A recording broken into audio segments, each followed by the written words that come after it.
হাদিদের 21 নম্বর মধ্যে এমন তথ্য দিয়ে দিয়েছেন, এই তথ্যগুলো যদি বাস্তব জীবনে আমরা মানতে পারি, একেবারে জান্নাতের মধ্যে পৌঁছে যাব, কেউ আমাদেরকে আটকাতে পারবে না। বলেন সুবহানাল্লাহ। হাদিস হচ্ছে কোরআনুল কারীমের 57 নম্বর সূরা, আর এই সূরার মধ্যে 29টি আয়াত রয়েছে, রুকু রয়েছে 4টি। বিশ্ব নবীর মাদানী জীবনে সূরাটা নাজিল হয়েছে। বলেন সুবহানাল্লাহ।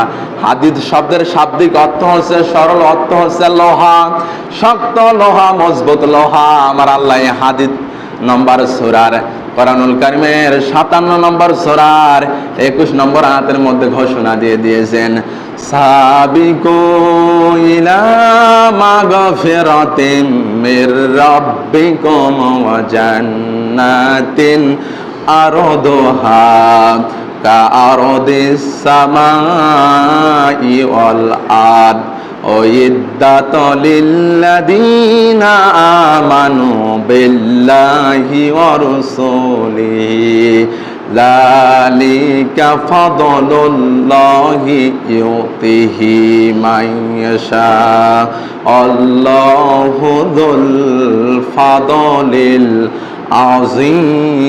আযীম। জোরে বলেন আল্লাহু আকবার। আল্লাহ পাক ঘোষণা দিলেন, সাবিকু, তোমরা দৌড়াও, তোমরা অগ্রগামী হও, তোমরা ধাবিত হও। এই সাবিকু শব্দটি হচ্ছে আমরের সিগা। আল্লাহ নিজে বান্দাদেরকে আদেশ দিলেন, অর্ডার দিলেন, বান্দারা তোমরা দৌড়াও। আমরা কোন পথে দৌড়াবো? আল্লাহ নির্দেশ দিলেন, সাবিকু ইলা মানে দিকে, মাগফিরাতিম মির রাব্বিকুম, রবের ক্ষমার দিকে এখন আসেন। এই রবের ক্ষমা যদি আমি না পাই, আপনারা না পাই, কখনো আমরা জান্নাতে যেতে পারবো? বলেন, যদি রবের ক্ষমায় যদি আমরা না পাই, আমরা কিভাবে জান্নাতে যাব? সর্বপ্রথম আমাদেরকে রবের ক্ষমা পাওয়ার জন্য যে পথ অবলম্বন করতে হবে সেটা হচ্ছে তওবা, সেটা হচ্ছে সৎ কর্ম। বলেন সুবহানাল্লাহ।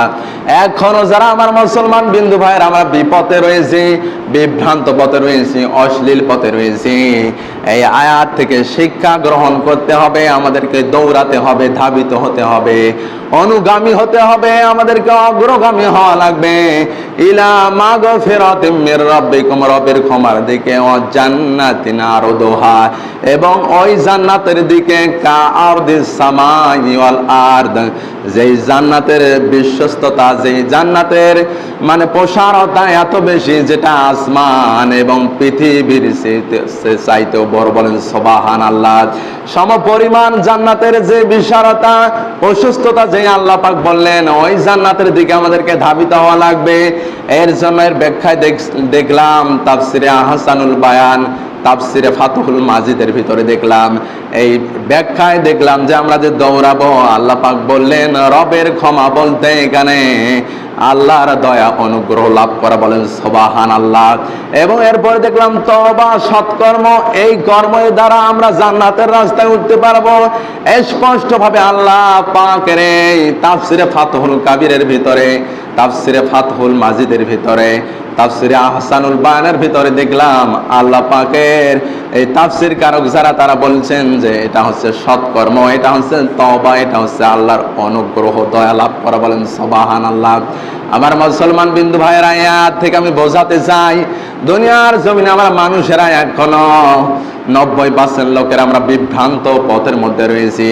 সরল পথ থেকে বিচ্যুত হয়ে আমরা অবশ্যই দলালের পথে রয়েছি, আমরা অশ্লীল পথে রয়েছি, নির্লজ্জ পথে রয়েছে। ওই পথগুলোকে ক্রস করে দিয়ে আল্লাহর দিকে, আল্লাহর রহমতের দিকে, আল্লাহর অনুগ্রহের দিকে, দয়ার দিকে আমাদেরকে ধাবিত হতে হবে। কথা বলেন ঠিক কিনা?